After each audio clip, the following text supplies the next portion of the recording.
Welcome, welcome everyone on this Friday with Mercury stationing direct. I fell and hurt my hand with this energy. Mercury stationed on my south node, and south node is known for fall. But I made it and I'm not hurt. Welcome everyone. Hi, Catherine and Megan and oh, the names are going by so fast. Welcome, welcome everyone. Karen and Kylene and Scorpio Runes. Hi, Jessica. Accept.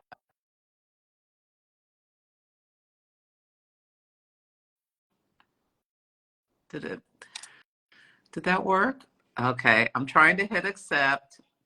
Sometimes you have to hit it multiple times. Oh, there it is. Oh, Wait. Oh, hi. there you go.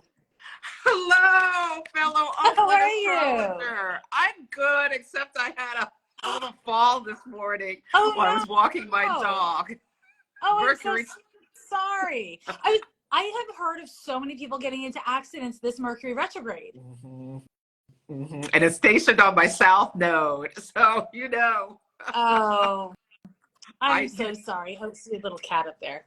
Oh, how cute. Yeah. What's your His cat's name is name? Panda Elizabeth Henry, and he's super annoyed that he's been locked in the house, so he's being ridiculous, which I'm glad I'm not the only one getting to see it. He's climbing the walls, literally climbing the walls.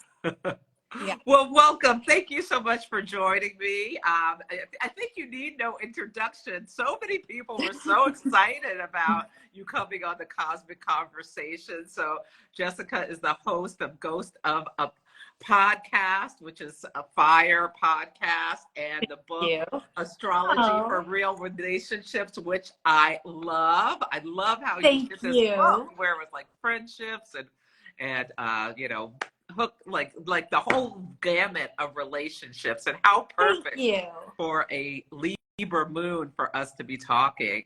Yeah. So is there anything else you want to say, an introduction about yourself, including your big three?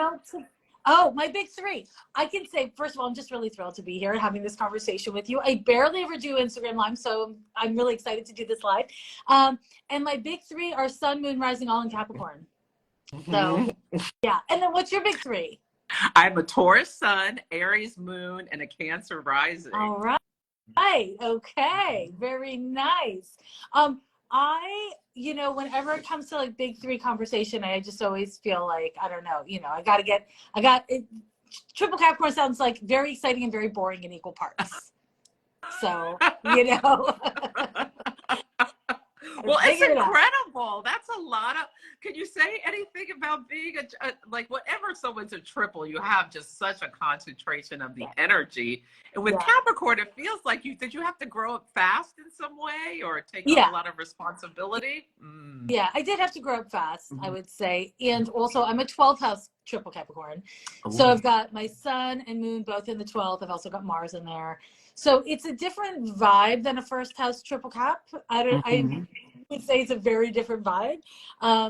And I would say that as woo as I am, and I'm pretty woo, I'm really Capricorn about it. I'm very grounded, like all that like ambition that is associated with that Capricorn.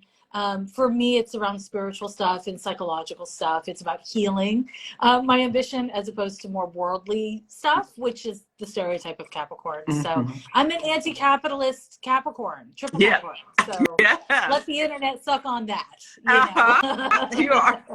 Yeah. And your advice is so practical, which is so Capricorn. Yeah, the things you share with people they can put into action and make positive changes.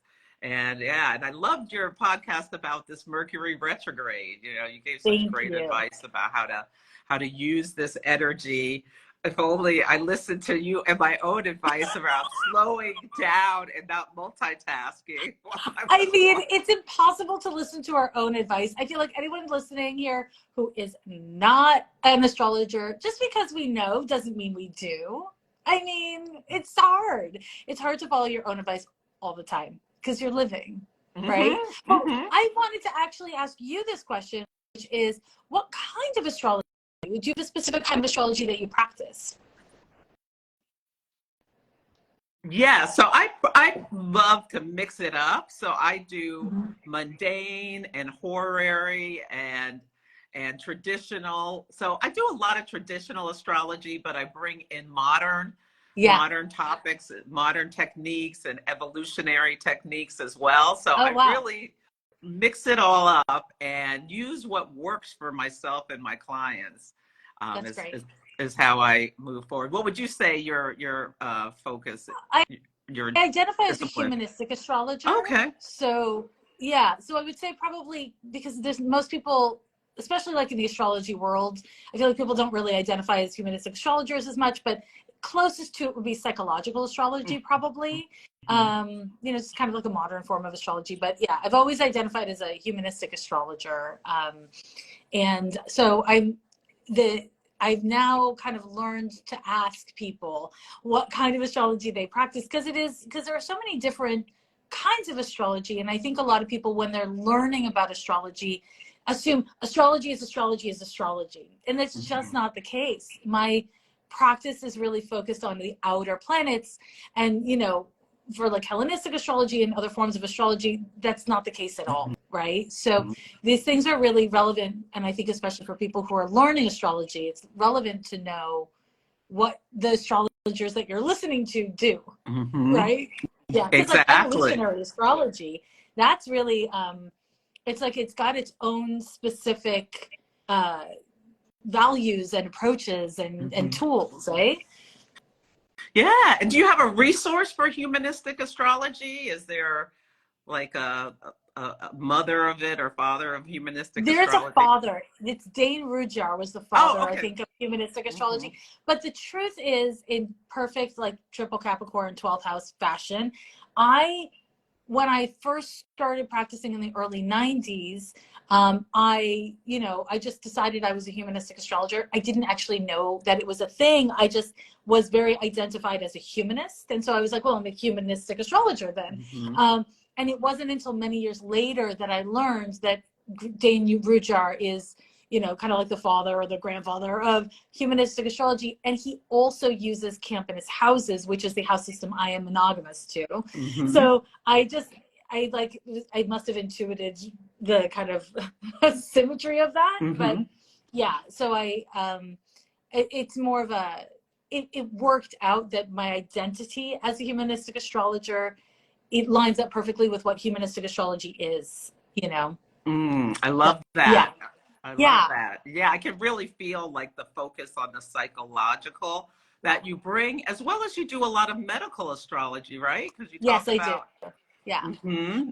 In my private practice, I do a lot of medical astrology. In my podcast, I try to do it a little less because it's, I think, a little bit of a dangerous tool Hmm. to just throw into the world because I think a lot of people think that they are at an intermediate level when they're still beginners. Hmm. And it's really easy to misuse astrology to hurt yourself or others. And I don't want people to walk around being like, I don't know what a house is, but this is what gives you cancer or Oh, something. Like, you yeah, know what I mean? exactly. It's like you Yeah. have to be careful. People will pick up on like little things, and yeah. Yes. Hmm. Yeah, Yes. Yeah. Yeah. that's really important. Oh, someone said stigmata Oh about no, my you got a energy. stigmata. my my injury. Yes, and let's see. There was a question here I wanted to. Mm. Oh, someone's asking, do you do dog readings? Because I I know do, but not with astrology. Do you work with astrology with animals? me. Yeah. No, No, me no, neither. I think no. astrology is for humans. It's like a human thing. It's not, but I do, I mean, I'm an animal communicator, so I do work Yes, with animals, but not astrology and animals ever. you just use your psychic tool. So, can you Mhm. tell us about how you learned you were psychic, or Yeah. yeah, what was your experience? I moved to San Francisco in 1994 to become an astrologer, and I've studied astrology somewhat formally in the earlier 90s, and I really believed that astrology was this tool that we could like study and learn and that it would work, right? And I think that's evidential. And throughout the first decade of my private practice, because of course I'm a Capricorn, I went into private practice quickly. I people would come in, they would ask about psychic things, and I'd be like, meh, I don't believe in psychic things. And I didn't believe that psychic was possible. I thought it'd be great, but I didn't believe in it. And then by the start of my 30s, I started having experiences with dead people, and I started having so many experiences with my psychic ability through my consultancy practice, right? Because I was already meeting with clients as an astrologer, that it became kind of like I couldn't deny it anymore. Mm-hmm. And then I had to like handle it because it's, you know, it's something to handle. So it kind of organically emerged in my 30s, and it organically emerged in part because I had a full-time private practice as an astrologer. So it kind of was able to organically come up, which I think is a very rare thing. Most people aren't like, you know, full-time consulting astrologers before they figure out their psychic. But that was really how it worked for me. Yeah. Were you having a transit like Neptune or Uranus or something? That's a great question. Let me try to think back all those years ago.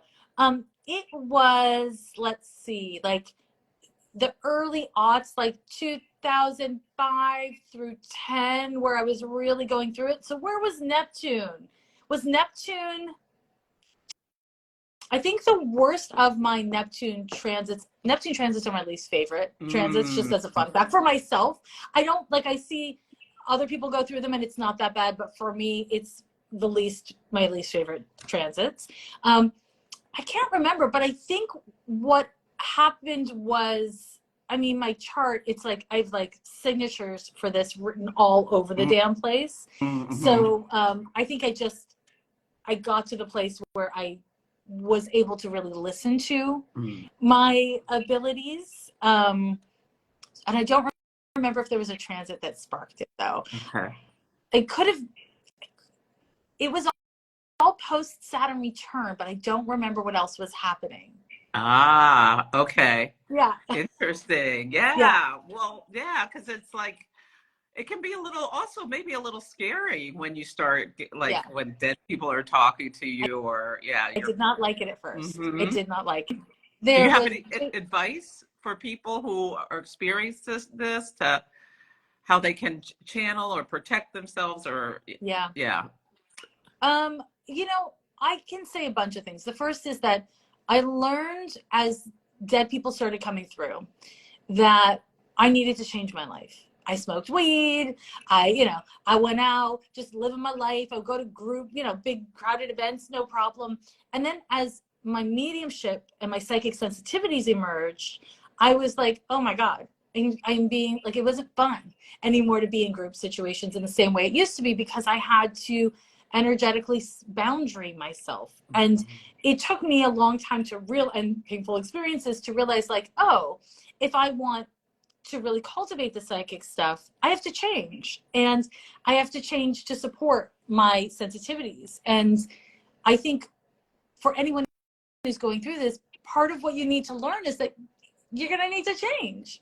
And some of those changes are going to feel really exciting, and some of them are going to feel stupid. Like, oh, if I'm going to go to like a big, festival or something, I have to do all this energy shielding so I don't get the way I always describe it is, it's like being black velvet, and everybody else's energies is like a white Persian cat, just long haired, sticking all over your black velvet. It's just like, you know what I mean? It's just like everybody's stuff sticks to you. So how do you put up a shield so that it kind of touches you, but it doesn't permeate?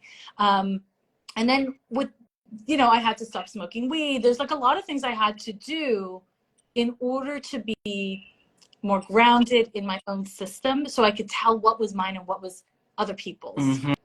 And I think that's really, like, again, it's like hard work, and a lot of people don't want to do it. I think a lot of people associate psychicness and mediumship with being like out of your body, out in the sky, or like out in the ether or whatever. But really, I think the more grounded we are, the healthier we can be. Because I don't know about you, but I've met lots of really psychic people who are just not able to live in a high functional way. Like, have you experienced that as well? Yeah, it can be very overwhelming for people when you don't have the tools to separate, exactly like you said, your energy from other people's. And it's not easy. It's not. And I think you know, what we don't talk enough about in woo circles is the mental health issue that it is. Because like, as we know, when we talk about Neptune, it's like we're receiving so much data that there's no way for the psyche, the human psyche, to process all that data. And that's when we have anxiety and we have panic and we have kind of dysregulated, maladjusted behaviors to cope with too much information that we can't possibly sort through. And if anyone is listening and they're having an spiritual experience, they're having like their psychic stuff come up, we're starting to perceive dead people, be able to talk to dead people, I think the key is to really pair whatever you're going through with strong mental health support. Because even if it's a spiritual experience, it takes a toll on the psyche. Because the world says, no, of course you can't talk to dead people. And then all of a sudden you're talking to dead people. You need a shrink. You need like really good mental health support to make sure that you're handling yourself in a sustainable way, in a healthy way. And that you're able to still relate to other people in a like whatever normal means, but like in a functional way. Right. And it's hard. It is really hard. Sometimes being in social situations for me is challenging. And that's just kind of part of it, you know. Yeah, that's and it's fantastic that you made the decision to stop smoking pot, because when you are so sensitive psychically, that can be a way to cope Absolutely. with escapism or you know, alcohol and things like Yeah. that, to cope with all the emotions or all the data. psychic It's data. like it makes you more sensitive and it numbs you out at the same time. And I think a lot of people associate a lot of drugs with like spiritual experiences, but in my personal take is that if you need a facilitator to have that experience, then you're not having the whole experience, you know, because you're not fully present. And you know what I like to recommend and what I like to do with drugs is to be near the drug if you want to imbibe it once, and then to actually learn and integrate from the best parts of that experience, and then take it on your own journey. Like, because when we imbibe, we're really changing the way we feel. And it's an external changing the way we feel, which is not inherently bad or good, but it's not the same as cultivating a spiritual strength, right? And I do think when we're dealing with our spiritual gifts, we need to think of it like building muscle. You practice over time, you make mistakes, you pull muscles, and you keep on trying. And it's just like you keep your fitness going long term. It's not like, oh, I built a muscle, I'm done. You know, like you keep on building the muscle. I think it's the same thing with spiritual fitness. We must make it a lifestyle. And when substances are too integral a part of that lifestyle, it can actually inhibit our ability to be well adjusted, I guess is what I would say. That is so true. And how perfect to be talking about this. Yesterday we had a new moon in Virgo, and Virgo is associated with the health. And you said fitness. I feel like fitness is a Virgo word. Yes. Opposite Neptune, which is the spiritual. So this is a great time to really, for all of us. And I love my wine, and it's like with Venus square Jupiter, I've been overdoing it a bit, and I'm like, just even had a conversation with myself this morning about it's time to tighten the reins on. It's, you know, I once gave a talk, I'll never forget this. I gave a talk at an astrological society pre-COVID times, and it was a talk on substance use and like how it can be problematic. And it was the most silent talk I've ever given. People were just clearly sitting there like, no, I love my wine. You know, I love my weed. People were very annoyed by the talk. Well, you're holding this like this mirror about it's something that's a great thing to do for a Virgo new moon. Yes. Like really take a look at the routines and the rituals and what you're doing and why you're doing it and what is the impact on it in your life. Yeah, it's so funny. I was just listening to this Andrew Huberman. He's a professor from Stanford, and he was talking about alcohol's effect on the physical body.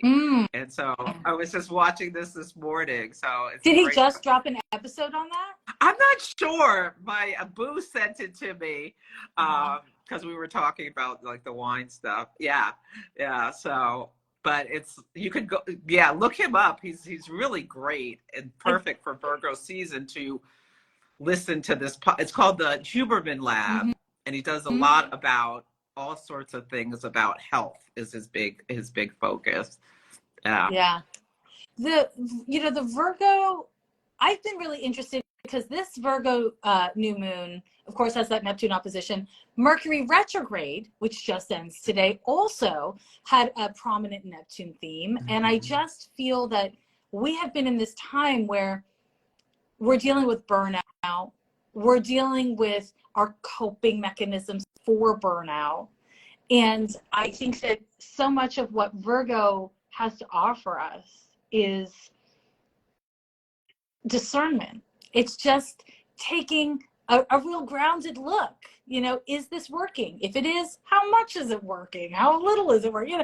I think a lot of people get really perfectionistic focused with Virgo, but that's just one little part of Virgo. Discernment is like a gift that we all need. And this moment with the new moon and the Mercury retrograde ending is really our time for like reining in these experiences we've been having and discerning, much like you being like, is my wine drinking working? Like that's perfect Virgo, right? It's perfect Virgo.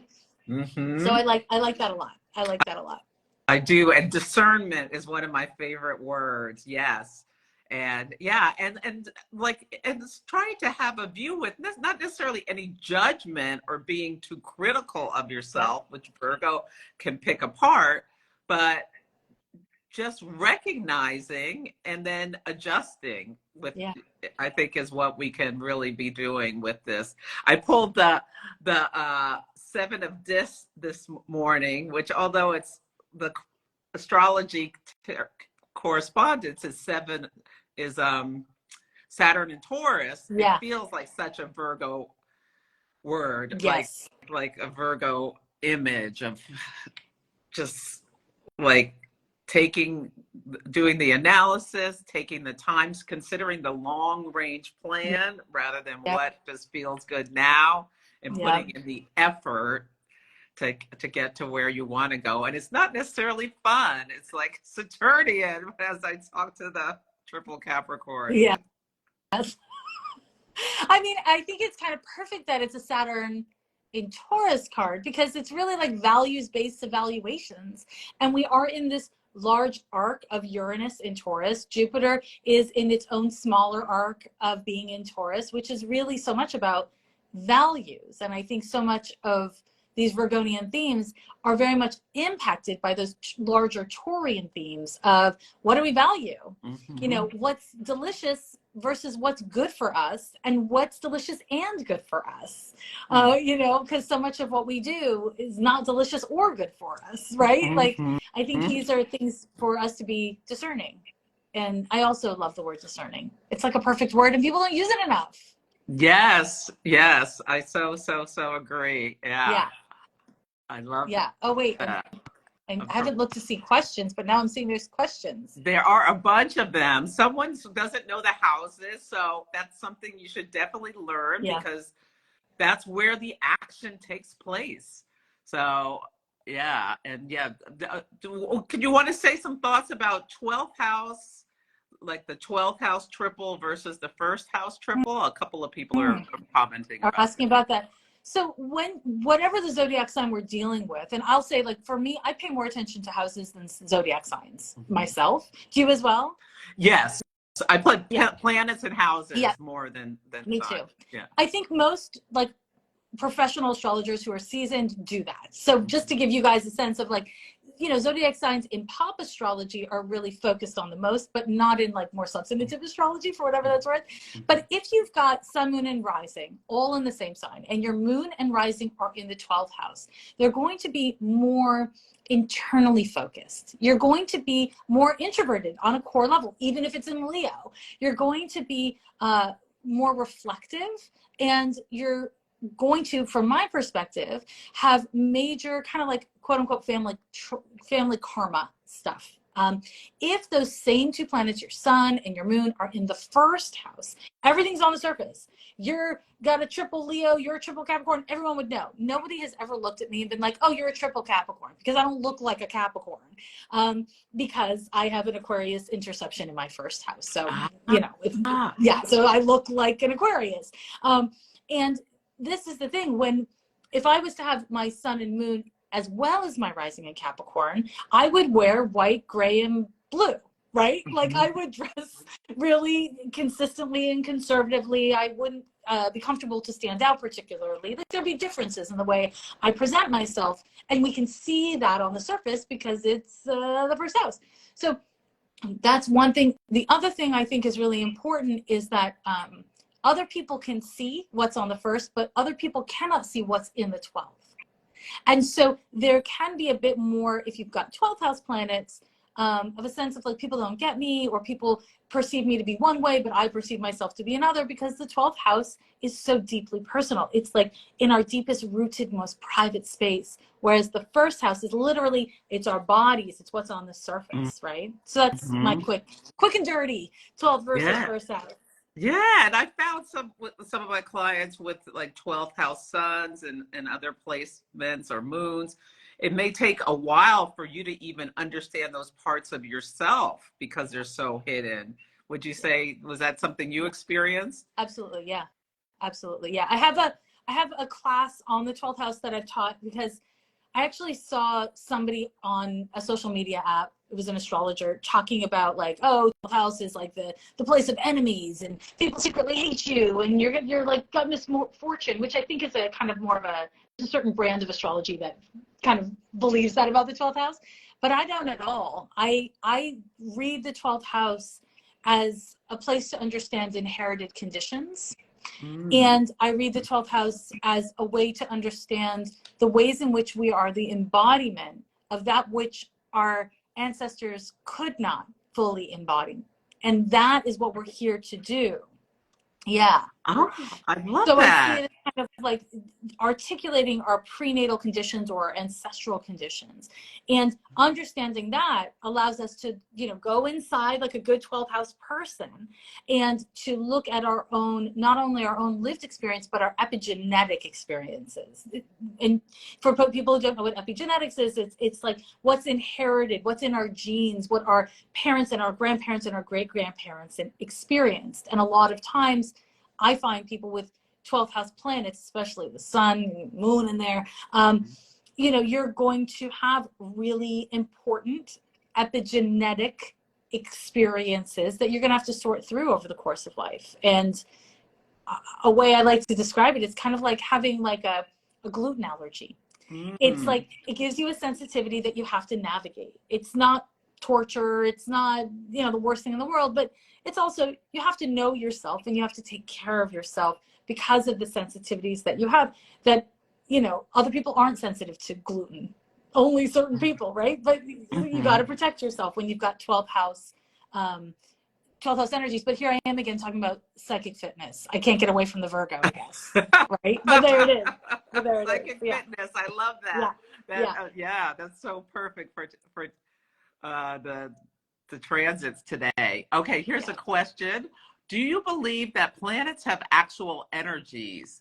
Is that how astrology works, or is it energies that are symbolized by the planets? It's an interesting way. What's your take? Do you want to take this? Do you believe planets have actual energy? I feel like the cosmos is a reflection of life on Earth. Really the as above, so below. And do they have actual energies? Well, we're all energy. So I don't know if I'm answering it well, but I truly believe it's just a reflection. It's a mirror. It's, I agree. Like energy is energy is energy is energy. And I am not a big why is the sky blue kind of person. Like I'm like, it's blue. It's blue. Now what are we gonna do? I'm such a fucking Capricorn. Oops, sorry for cussing. But I'm such a Capricorn. So I don't know that the planets have energies, but I do feel confident that the interplay between human energies and human development, both individual and collective, and the energies of the planets, it is its own energy, which is why I don't do astrology for cats, because I don't think it applies in the same way to cats. Like I do it for humans. So I think there's the energies of a thing, but then there's the interplay of energies, right? Like, I look at a tree and a tree is a tree to me, but I have read that trees talk to each other through their roots underground. They're having this whole life that is not a part of my consciousness. I don't get to experience their life. I mean, in my hippie moments, sometimes I hug a tree and I get to experience it in some small way. But like, there's the life of a tree and then there's the life of the human, and then there's the life of the tree and the human. Kind of like there's the planets and the human, and it's the relationship. I think it's the relationship of energy.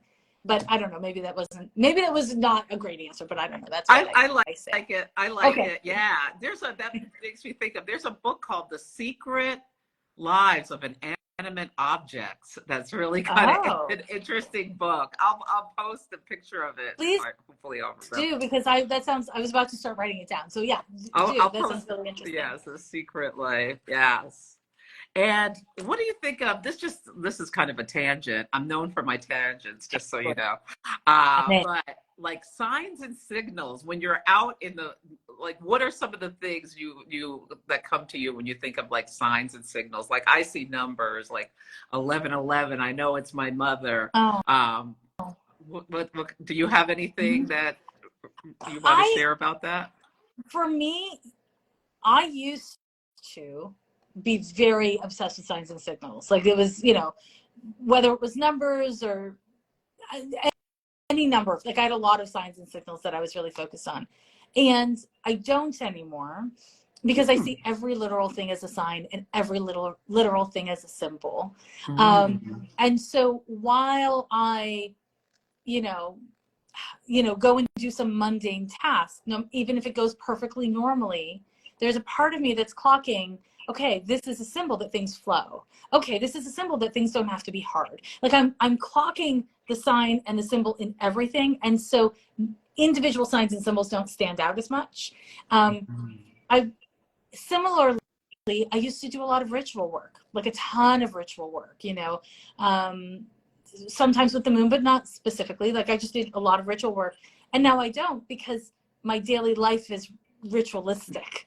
And so it just shifts. And I think that some things are better suited for us at different times of our lives. Some things are better suited for different people. I don't think there's like a right or a wrong myself. But yeah, that's how I navigate with it. Yeah. And so you said your life is ritualistic. So do you have like routines that you follow consistently throughout your day? That, maybe 20 years ago, I would have thought were like, this is a spiritual act that I'm doing. And now this is just like, it is how I live. It's integrated into how I live.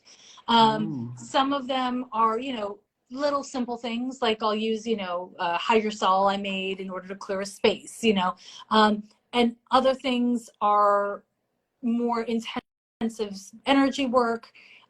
But I think it's also a little bit of a mindset. It's kind of like, as astrologers, we speak a language, right? So I know if I hear somebody and they start talking in the language of Uranus, I'm going to be like, this person's got a lot of Uranus in their chart. Like, I just know. Like, when you get to a certain level with astrology, you just know. Like, certain planets speak certain ways and you track it, right? And I would say that that's kind of what I do, but outside of the language of astrology. And I'll just add to that, even though I am in love with astrology, I've dedicated my life to astrology. When I'm making decisions, I don't first and foremost go to astrology. And the reason why is because it's analytic.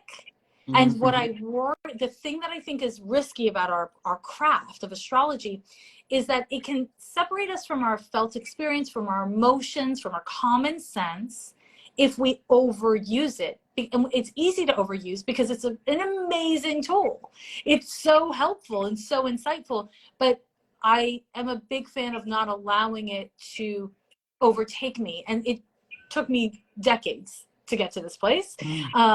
But this is why, you know, if I get to know somebody, I get to know them. I don't look at their chart. I make it be a felt experience, an emotional experience. Yeah. I love that. Yeah, because astrology can get so heady. Yes. Like you said, it's analytical. It's one of the reasons I love using tarot and oracle cards, because that, I feel like, connects me with the subconscious and the emotion and the intuition piece. That's also really important. Yeah. Agreed. Yeah, agreed. And have you gone to like the astrology circuit at all? Have you like gone to astrology conferences? Yeah, I'm going to speak at NORWAC next year. Okay. And congratulations. I did ESAR. Yeah, thank you. And I'm going to speak at the Evolutionary Astro Bash at the end of this month. Wonderful. That's wonderful. I found for like the first maybe 20 years of my experience in the astrology circuit is that there was not a ton of evolutionary astrology, and there was not a ton of spiritual people. So there was like astrology and then psychics and then tarot. Like it was really, I don't know if I would say it was looked down on, but it was just such a completely different thing. And now I think it's being integrated more, you know? But I definitely, for me, I've learned from that, and I've learned the opposite thing that I was maybe supposed to learn from it. I've learned the value of getting out of our heads and not mapping every single thing that happens, and not trying to plan and predict, but instead to show up, to just show up, because it doesn't matter what your birth chart is. It doesn't matter a cent what your birth chart is. If you're not showing up and being present for your life, you're not doing a good job of living your birth chart. You know, so everybody's birth chart requires presence. And so it's really important that we don't let astrology overlap our ability to be present, which I feel like evolutionary astrology kind of addresses that in ways that are more than a lot of other forms of astrology. Would you say that's right? Yeah, I think it takes a more soulful approach than a more concrete event-based approach. Yes. Yeah. That's right. Humanistic astrology does as well, but in a soulful way, perhaps, but it does that as well. So yeah, I know I've taken you in another, you say you do sidebars, but I went whoop-de-whoop. Sorry about that. But there we go. I love it. I love a sidebar. I love a tangent. Me too. I love it all. Me too. Actually, Excellent. here's a great question. How do you find a strength that believes in psychic abilities? That's a great question. You got to do some research, I would think, And also, I don't think you need a therapist to believe in psychic abilities. I am always in therapy. I love traditional therapy. I mean, not the most traditional forms of therapy, but I love therapy. And I personally do not pick therapists who believe in psychic ability, even though I am a professional psychic. I pick therapists who are respectful of difference and open-minded. And I'd like a therapist to meet me and hear me say, I talk to dead people, I talk to animals, and assess whether or not they think I have mental illness. And I know a lot of people wouldn't like that, but I really want to safeguard my mental health. And I do that by having multiple different perspectives. I think it's important to be willing to be challenged around this stuff. So there's like, I don't believe in psychic stuff, like it's not in my belief system, and I am disrespectful or I'm going to pathologize. And there's a difference between those things. There's a lot of therapists out there who don't believe, they don't have experiences, but they're not going to pathologize it either. So for whatever that's worth. Yeah. And there are psychologists who are astrologers as well. Tons. So you can also look that up, and I think you probably they're more likely to be more open to things outside. Absolutely. A huge portion of my client base are therapists. Yeah. Wonderful. Yeah. Yeah. And someone is saying boundaries fetish was saying it's especially difficult with mental health under the capitalist system Yeah. that's constantly wanting productivity and performance from us. Yeah. Yeah.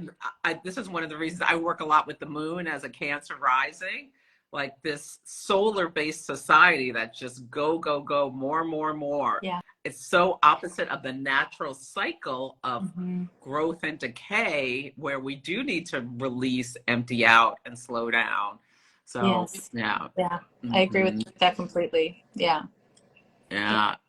And people are talking about, yeah, someone's mom, Aubrey's mom, was psychic and had a lot of problems staying grounded. I, And I've it could met be so many scary. psychics who have a really hard time staying grounded. And Mm-hmm. I've also met I've had a lot of clients come in and their parents were into astrology, and their parents told them things that really messed them up. You know, so I think we need to be really careful with, as if we are spiritual people with children, I think we have to be really careful. You know, predicting who a person's going to be is it's like an ethically it's a risky thing to do. It's maybe not a healthy thing to do. I think it's something we need to, as astrologers, always be thinking about and talking about. And especially for those little Pluto and Capricorn babies, they are not going to want their parents looking at documents saying who they are and making predictions. Those Pluto and Capricorn babies are not going to be about it. Like, Yeah. you know, yeah, we're going to have to be real careful with that. Yeah. Yeah. And be careful not to pathologize people based on, like, I've had clients say, oh, I don't know if I want to date him. He's a, whatever. A Virgo or this or that or that. And it's like, wait, hold on. That is just one aspect of the chart. And how can there's so many other things to it. And like, how can you experience it? Everything has a high and a low road. So, yeah. And also, because of course, I think every astrologer has heard that so much. And the other thing I always say to my clients is, if every experience you've had with a Gemini man is one way, that's not a reflection on Gemini men. That's a reflection on your chart. Let's look at your chart, because your chart tells us why Geminis are a problem for you or whatever. It's not that every Gemini in the world or every Gemini man in the world is one particular way. And I think people get really comfortable being too generalist with astrology, and then you lose the best part. The specificity is there if you use it that way, right? So never decide to not date someone just because of their sun sign. That's bananas. It's crazy. Bananas. Yes. Yeah, yes. It's bananas.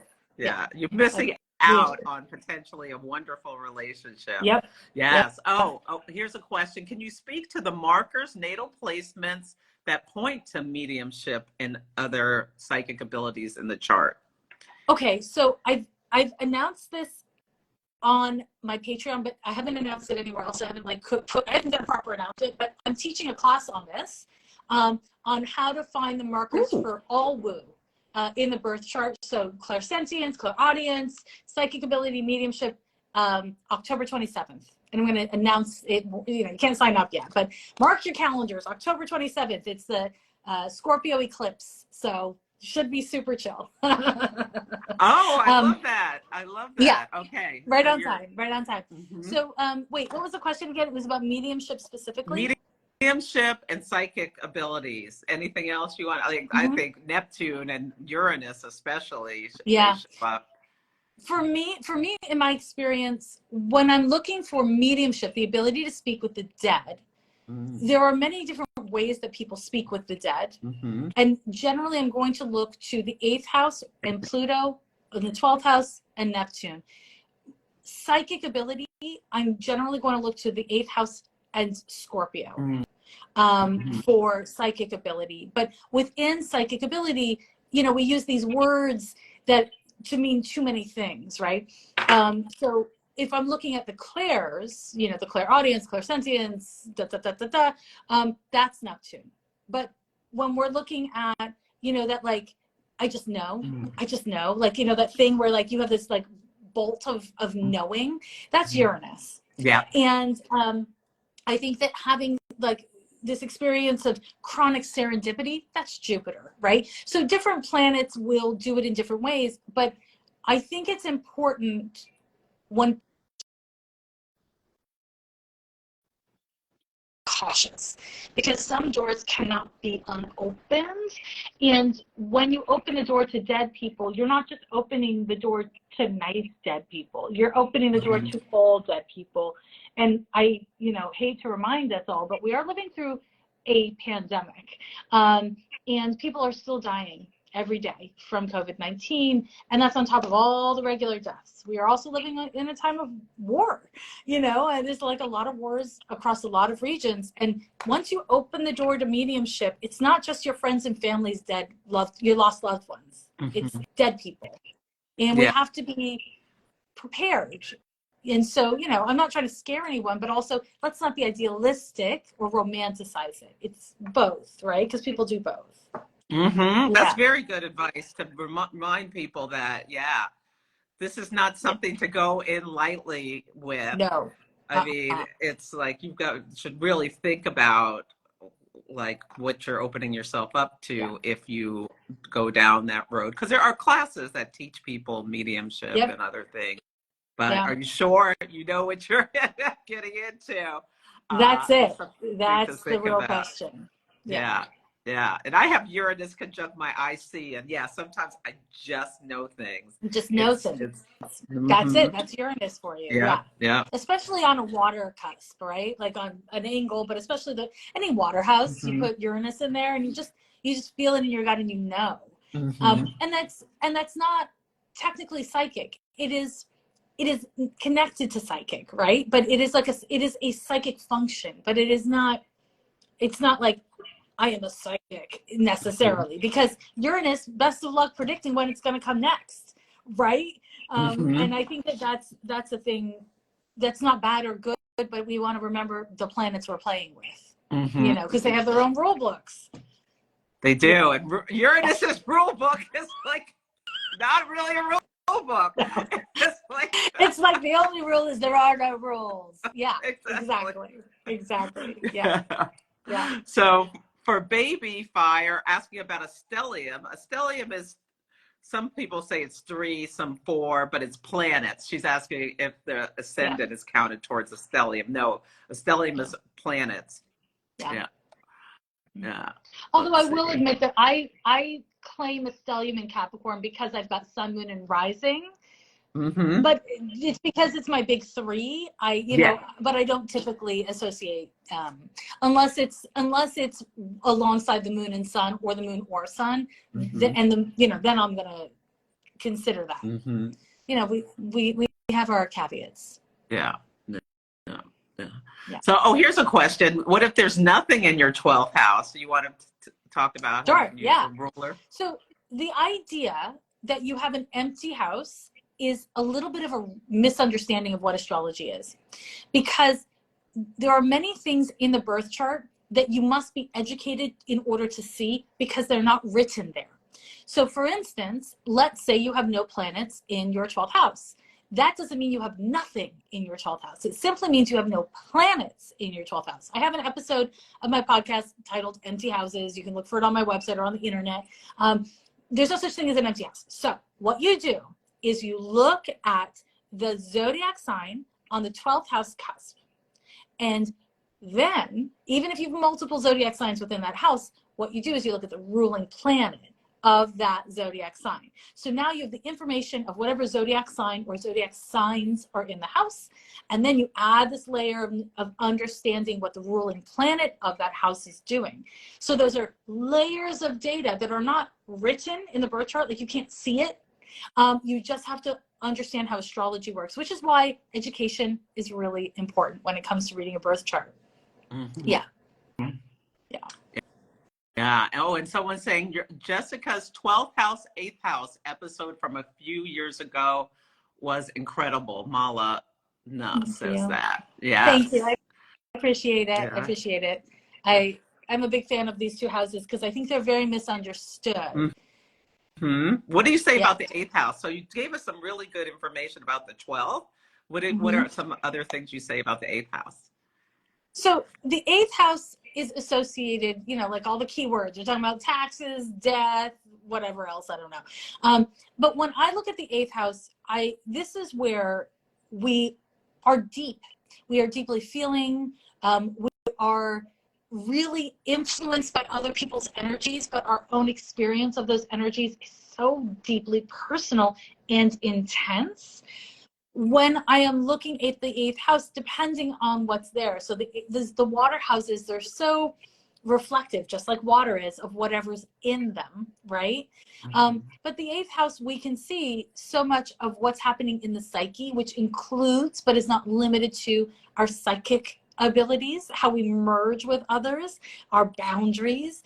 The 8th house is a place where if somebody's got a lot of activity in there, I'm really going to take my time in counseling them, because they want to go deep and they want to go hard all the time, but have such intense need for privacy that it's important to really be clear about consent and to make sure that they are consenting to what's happening, so that if they consent to something that they're actually not comfortable with, that they can learn from that experience. Instead of me making that decision for them, because the 8th house and consent is a really important theme in my thought. And this is why it's associated with death and taxes.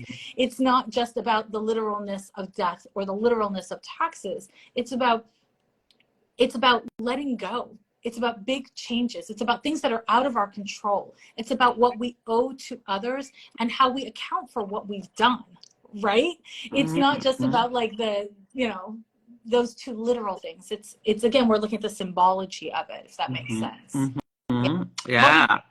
When people have packed 8th houses, there's some deep issues or concerns or experiences with power dynamics. Yes.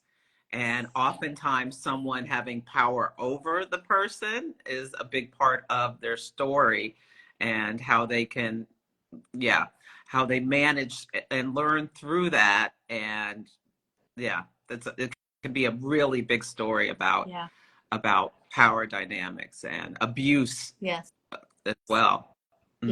Absolutely. I think Donna Cunningham's book on Pluto, healing Pluto problems, is spectacular. Have you ever read it? I have not, but I love Donna's work. It's a great book. I did receive a message from somebody recently that pointed out that Donna wrote something, that there was like a passage that was really ableist. So I would give like a trigger warning to that book. I haven't reread the book recently, so I don't know what this person was referring to, but just, you know, honoring that this person saw that. But I think that book is spectacular. Really kind of getting into 8th house Plutonian stuff. And she's a psychological astrologer, wasn't she? Is she still with us? I think she is. I'm pretty sure she is. Okay, well then I should not speak in the past tense. Forgive me, I'm so sorry. It's called Healing Pluto Problems by Donna Cunningham. Okay, that sounds great. Pluto is it's where we get burned alive. It's where we walk through fire. It's where we go to the underworld and come back up. We all I love how one of my teachers, Ann Ortley, says after a Pluto transit you get a present. So it's always like, it's a lot. It can be very difficult, but there is some growth from it.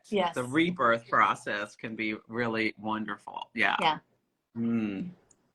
Lots of people have 12th house. We've had 12th house North Node, 12th house Saturn and Mars, Jupiter. Do you want to say anything about those planets or those points or planets in the 12th? Say the points again. So Mars, Saturn, North Node, and Jupiter. Okay. Mars in the 12th house. Fear of fire or knives. Jupiter in the 12th house. It's kind of the easiest planet to have in there because it shines a lot of light on the inner psyche, so it makes it easier to work with. But depending on aspects, you have to watch out for alcoholism or diabetes in the family.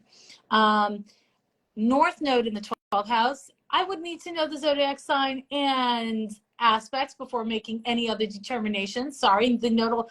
Okay, just going to pause myself to say, I have this thing about the nodes. Okay.